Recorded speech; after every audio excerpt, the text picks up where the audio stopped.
చంద్రబాబు నాయుడు తన స్వలాభం కోసం పవిత్రమైన తిరుపతి లడ్డు మీద నింద వేసి ఈ రోజు శ్రీవారి భక్తులందరి మనోభిప్రాయాల్ని దెబ్బతీశాడు. సో మళ్లీ ఆ భక్తుల మనోభిప్రాయాల్ని పునరుద్ధరించాలని, దానికి సుప్రీంకోర్టు కలుగజేసుకుని ఇది విచారించి నిజానిజాలు తెలపాలని మొదటి నుంచి మేము కోరుకుంటూనే ఉన్నాం. ఈ రోజు సుప్రీంకోర్టు ఈ కేసుని మరి స్వీకరించడం జరిగింది. ఈ కేసులో సుప్రీంకోర్టు గనుక కరెక్ట్ గా విచారిస్తే చంద్రబాబు నాయుడు అనుకో చేసిన అబద్దాలు ఖచ్చితంగా బయటకు వస్తాయి. ఎందుకంటే మీరే చూశారు, చంద్రబాబు నాయుడు లాంటి వాళ్ళు ఒక సీఎం స్థాయిలో ఉండి తప్పు జరిగిందా లేదా అని విచారణ చేయకుండా, ఎటువంటి సాక్ష్యాధారాలు లేకుండా కేవలం జగన్మోహన్ రెడ్డి గారిని టార్గెట్ చేయాలి, ఆయన మీద నింద వేయాలి, ఆయన్ని హిందువులకి దూరం చేయాలన్న ఒక దురుద్దేశంతోనే ఈ యొక్క కామెంట్ చేశాడు అనేది స్పష్టం కాబోతుంది. ఎందుకంటే ఈ రోజు సుప్రీంకోర్టు ఈ కేసు తీసుకునేంత వరకు, ఆ డేట్ అనౌన్స్ చేసేంత వరకు సిట్ వేయనే లేదు. అంటే ఉన్నత స్థాయి విచారణ ఎక్కొట్టాలి, ఉన్నత స్థాయి విచారణ జరిగితే తాను చెప్పిన అబద్దం బయటపడుతుందన్న భయంతో సిట్ ని హడావిడిగా ఏర్పాటు చేయడం మనందరం కూడా గమనించాలి.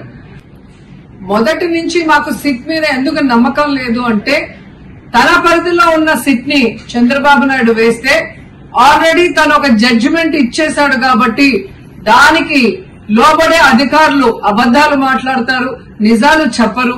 ఎందుకంటే ఈ రోజు సిట్ లో వేసిన అధికారి అడిషనల్ డీజీ, ఆయన కన్నా పెద్ద ర్యాంక్ లో ఉన్న టీటీడీ ఈఓ, మరి ఐఏఎస్ ఆఫీసరు మొదట మాట్లాడిన స్టేట్మెంట్ కి చంద్రబాబు నాయుడు గారు అబద్దం చెప్పిన స్టేట్మెంట్ తర్వాత మాట్లాడిన దానికి తేడా చూస్తేనే ఈ సిట్ అనేది సిట్ అండ్ స్టాండ్ కి తప్ప దేనికి పనికిరాదనేది అర్థమైంది.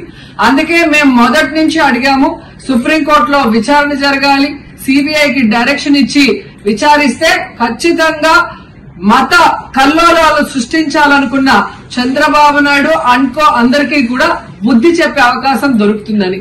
సో ఈ రోజు విచారణ స్టార్ట్ అయింది.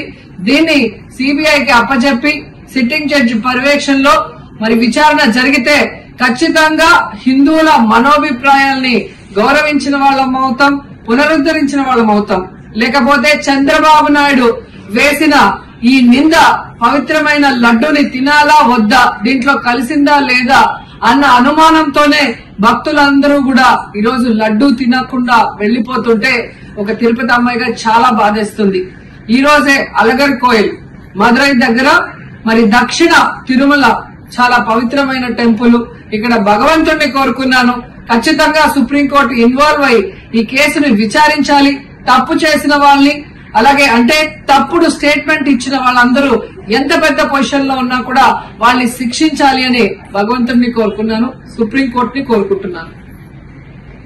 Save a life. Download uBlood app. uBlood for the new blood.